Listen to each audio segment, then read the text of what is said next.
Hey guys, welcome back to Man Time. Today's episode is a public service announcement to all the men out there. Don't fly DJI FPV.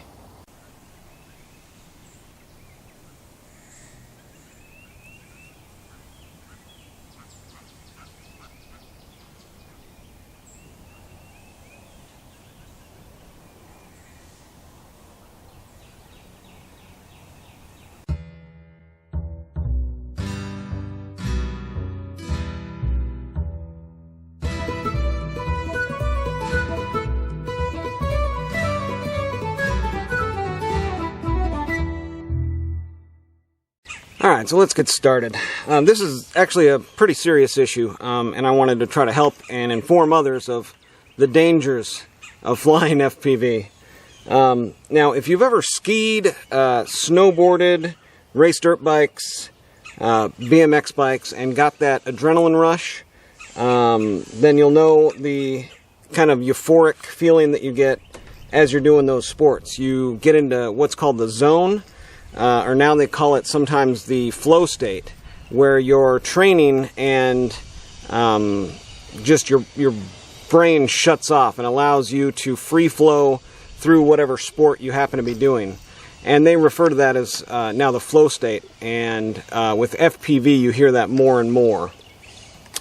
It happened to me through snowboarding, things like that. Dirt bikes was where I really kind of found my niche. I was practicing dirt biking on the weekends, working out, running about 10 miles a week during the week, and it was awesome. I would achieve that flow state on a dirt bike and on a dirt bike track and during a race. You just rely on your training. Everything happens so fast you don't have time to think about it. You just do, and it's a really euphoric state.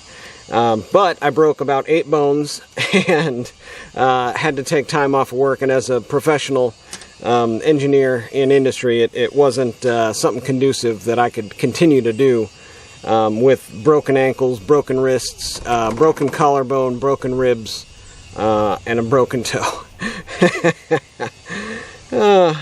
So skip ahead to 2019. And in 2019, I was looking at getting some drones to help with some video footage. This is one of the first ones that I got. This one's a GEP-RC Cinepro, I think. It's got a 4K camera on the front of it, and it did all right. Some gotchas with this one. They had hard-pinned stacks there, and from any sort of bump, jiggle, or wiggle, those pins eventually wore out, and I went through 3 of the GEP-RC pinned flight controllers before finally realizing that was not a good design. So I've got a new, different kind of flight controller in there, and during this video I'm going to talk about some of the drones, some of the evolution of my drones, and I may even have some footage. Let's see, maybe up over there somewhere. So I'll try to keep the drones and stuff down here and have some video rolling of these drones. But this is a good one as far as now that I got all the bugs worked out of it, to get some video, get some nice high quality. It's probably better in 60 frames a second, so I'll try to show some of that as we're going through here. But I wanted to get some good drone footage for the channel here, and started out with just some cheap camera drones, and then this was really my first FPV drone. And this one's an analog drone. This one doesn't use the DJI system, so the video feed is like UHF. It's like watching an old TV screen. It's kind of blurry and grainy, and it doesn't really do a good job. But anyways, I found myself just loving that. I fell in love with it, flying and doing tricks and floating over trees and achieving that state where you can actually, your brain shuts off. You can't look at the sticks while you're doing the controller, so you just have to know what you're doing and act instinctively, similar for me to like being on a dirt bike track. So I shortly after watching some YouTube videos and things like that, having some problems, built this one. And this one was a culmination of a lot of research and a lot of decision making, but also not really knowing exactly what and where and how to get things. So this one here is a 3-inch. I used an iFlight H-frame to get the kind of props out of view. Runcam Sparrow. I believe this is a Acon and actually, let's see, Acon 20x20, and I actually went with Zing 1507 4200 kV, so a really high kV 4S machine. This one, I have yet to break this one, and I have seriously crashed, beat up, abused. It's got a little bit of jiggle in it there because it's not exactly perfect anymore. But man, it is so fast with these 4200 kV big motors. But the problem with this one was it was like 2.5 minute flights. The 4200 1507 motors are just so big, they just drain the battery so fast. So I was kind of looking for something a little bit different at that point. Everybody talks about the 5-inch. You know, really good 5-inch stuff. Yeah, got my FAA number on there, like to stay legal. And so I went and I got one of these Source ones. Everybody was saying, well, the Source one is pretty much the best thing out there you can get as far as durability, price, you know, ease of build in all these gigantic, you know, it's got this gigantic deck here. You can put stuff all over the place. And I've been kind of perfecting this one throughout the years here, or throughout the year. Just been flying for just over a year now. And I've got the Caddx Rotel 2 on there. I've got an Acon 30x30. I've got the Hobby Mate 60 amp. I think that's right on there. Hobby Mate. Whatever the really good 60 amp one was. But the flight controller, the F4 flight controller, I really didn't like that, so I swapped it out for an F7 flight controller. Got the Race Day Quads 1 watt video transmitter on there. And these 2207 1800. Oh, got a loose prop there. What happened? I've been flying this one. I've been trying to get ready for a trip I'm going on. But these Zing one-piece motors here are just amazing. 2207, 1800 kV. I really like the kV on 6S of about 18 to 1900 with these 5046 props. Man, something happened there. All right. Yeah, I've been flying the heck out of these, trying to figure out which one I want to take on vacation, or which ones. All right. So, anyways, let's see here. Oh, this is actually one that I bought shortly after building that one. This is another GEP RC, and it has the same 4K dual camera there, Caddx Tarsier. And yeah, I uploaded some videos using some footage off of this, and just really wasn't happy with the quality of it. But the build quality of this frame and these motors, these are 1850 kV. 1850 kV. Really good with the 5046 props. The stack, they have their 2-in-1 with the video transmitter and flight controller in one, but it's an F7. It's not hard pinned. But this one actually fell out of the air on me one time. There's the plugs in the flight controller. It's got plugs going in all over the flight controller, and as I was flying around, flipping around, one of these plugs came unplugged, and I think it was for the video transmitter. And I just had to disarm and fall from 30 feet in the ground, and it ended up breaking the camera, so I had to get a new camera for it. So that was nice. But I kind of wanted to do something, with commonality of parts. That's always a big thing with stuff around the farm here, is commonality in parts. So you buy, one spare camera system, and it'll work on multiple different things. Stuck with that theme, and it just happened last Father's Day. There was a sale at DJI for the goggles and 2 air units for I think it was like $650. So I mean, they were basically throwing in a free air unit. And so I made the switch, and I built this one from scratch. I bought the frame by itself. This one here has the best, what I could find at the time, flight controller ESC combo. It's the iFlight F7 dual with the metal FET ESCs on there. Again, commonality in parts. I stuck with the Zing 1800 2207, and these things are just monsters. There's nothing that they can't do. There's very little jello, very little prop wash. that they're just able to handle pretty much any situation really, really well. And I really like these Dal Props 5046s. They're super durable. You can just see this one's all chewed up. And, you know, some of these I've had for months and months flying on the same set just because they're so darn durable. I mean, and they don't cause a lot of vibration. You can hear when you spin them. I mean, there's just nothing there. So that helps the quad fly a lot better too. But anyways, jumping ahead. Alright, so I'm a tinkerer, and the flight performance that I was getting out of something like this ended up just kind of, I don't know. By the time I started really flying them fast and getting good at doing it, I was getting sub 3-minute flight times whipping around between trees and stuff, and I'll show some footage. Again, I think it's up here somewhere. And so the battery life and the flight time was just going to crap. And I was just, you know, destroying $30 batteries. 6S 1300 batteries are about $30, and just going through them, crashing and abusing them. And at some point I realized, you know, I'm going to have to replace all these batteries, and it's going to be, you know, another $150-200 just in batteries. So I thought I might want to step down and try something a little zippier and a little bit more wallet friendly, and that's when some of these little 3-inch toothpicks and twigs came into my life. I started off with the original Toothpick 3 Bob Ruge Kebab FPV. Also these Racer X twigs. This one here is the twig tank, and this is the new TP3 design with the arm bracing here, which is helpful because I have broken these arms.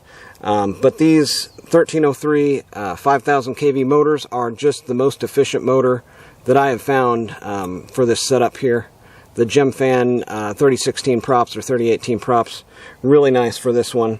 Also these Gemfan props, these are I believe 3018s as well, no 3028s on this one, and this one works really well with these bigger props because it's a little bit heavier. I got actually the twig tank frame, and I have just beat the crap out of this one, and it flies on really nice cheap about $12 either 450 or 525 500 milliamp 3S batteries, and it makes it nice because you can get, you know, 10 of those and a couple of these and be able to fly around, you know, all day or a long time. The flight time on this one here is probably closer to 5 minutes, and this one maybe even as much as 4 minutes sometimes. But the weight, thrust to weight ratio is what really dictates all that. So being the tinkerer that I am, I kept wanting more, right? So I ended up getting one of these from Beta FPV. It's the X-Night, or I'm sorry, the is it the X-Night frame? No, that can't be right. ET5. So this is another Racer X frame, single carbon frame design with the pod single stack in the middle there, all in one board here. And this one I think actually came not working from Beta FPV. And then when I did get it working, I found that the motors were just undersized and having real problems managing this big 5-inch prop. So I started going back to you know, watch other people's videos on some of the research they've done on thrust to weight ratio and motor size and weight and all that, and came up with my own kind of ideas about what it meant to have the best thrust to weight ratio and how to maintain weight in a you know, bigger quad like this. So you know, the motors are majority of the weight. With a bigger quad like this one here, the motors can weigh 30 grams, so you're over 100 grams already in just motors. So when you start to build lighter, you start with the motors, and you're looking at the motor weight, the motor kV, and then what you want as far as like an overall weight. So that made me go down the path of something like this. I really wanted the DJI for the image quality, so you can get these 3D prints at Phoenix 3D. I went with a 1408 3650 kV motor, super high output motor. These Gemfan 4028s, 4023s, 4023s. These are really nice props. With this 3650 1408. And then I actually went with the HiFun RC F7 flight controller, Caddx Vista under there, and this thing comes in right about 280 grams with a 850 milliamp 4S battery, and this thing is just a blast to fly, and it's super durable, and there really isn't much else to say about it other than it's awesome. And it was kind of on a budget. The motors are a budget motor. The HiFun RC flight controller was, I guess, cheaper, but an F7 all-in-one is pretty outstanding, and it was one of the cheaper ones. So, but it flies amazing. One thing I might have changed would be to go to like a 1606, 1605 motor to try to get a little bit better prop management and initial torque. The 1408's a little slow on the torque or the initial punch. But all right, so that takes us through the most current and best build that I have, which is the Kebab FPV Bob Ruge Power Pick 5. This one is a 5-inch build. It originally wasn't designed to carry the DJI FPV system, so I had to modify some things, get some longer standoffs here. I had to actually widen the mount for the camera here with some additional carbon, or actually I think I used UHMW in there to expand this to hold a 19 or 20 millimeter camera. Some different standoffs here to get that width. Again, HiFun RC F7 flight controller, amazing. The FPV cycle, let's see here, 2203, 2800 kV. And this thing, all up weight with an 1100 milliamp 4S battery, is about 330 grams. So, and I'm actually using real, actual props on here instead of the, smaller, just super thin. I really didn't like the 5-inch props that they were using on a lot of these. They're just so thin. The tips break off on them, they bend, they snap. So I'm using actual props. I really like the Dell props on here, but they're 5040s. So 5040s, 2800 4S. This thing is a monster. It is a speed demon. It is so fast and so light and accelerates so fast, and top speed is ridiculous fast as well. So you might be saying to yourself, well, holy crap, that sounds like a lot of fun. Well, the gotcha is these things right here, the Lipo Batteries, right? Once you get a bunch of these things, now I've got 4S, 3S, different milliamp hours, 6S, they're about $30+ a piece, and your flight time on something like this is going to be about 4 to 5 minutes. If you're really getting it, less than that. So you're a slave to your batteries, essentially. And you've got to have it because it's so addicting. It feels like that feeling when you were snowboarding or dirt biking or downhill skiing or whatever type of extreme sport you were doing, where your brain shuts off and you achieve that flow state. But now you've got to manage these lipos. You've got 45 minutes to charge them. And if you get it like a dual charger, you can charge 2 at a time. So there's 45 minutes for 2. You need at least 6 or 8 to go out and have a good time. We're talking hours of your life to watch these batteries charge, because you don't want to leave them alone. They cause fire. Things can happen, and you just never leave batteries charging unsupervised. And then when you get done flying, you have that great time, that euphoric feeling. You're listening to music. You're flying around through the trees at 100 miles an hour. And then you get done, and you've got all your 8 batteries that now take a half hour each to storage charge. So between the charging, the flying, and the storage charging, now you're looking at a full day of doing nothing but enjoying your flying for maybe an hour of it, and the remaining 5 hours maintaining and charging batteries. So it ruins your life. I'm like 20 pounds overweight now. It's ridiculous. All I want to do is fly, but to fly, I've got to deal with the batteries. So you know, it's a never-ending saga. I mean, I could, you know, maybe hit the gym or an elliptical or whatever once in a while, but it's just FPV has taken over my life. So hopefully this will be the last FPV video on my channel, and I can get back to work and doing some of the things that I need to do versus doing some of the things that I want to do. But gosh darn it, this is fun. This is a lot of fun. So, in summation, if you don't want to be the weird guy who stands in front of his yard or in a park with goggles on, flying around his little toys, just don't fly DJI FPV. The regular analog, you might be able to save yourself after you know, a few packs and the newness wears off. But if you get the DJI FPV system, the experience is just too good with over analog. So, anyways, that's going to do it for today on Man Time, guys. Get out there, have you some man time too.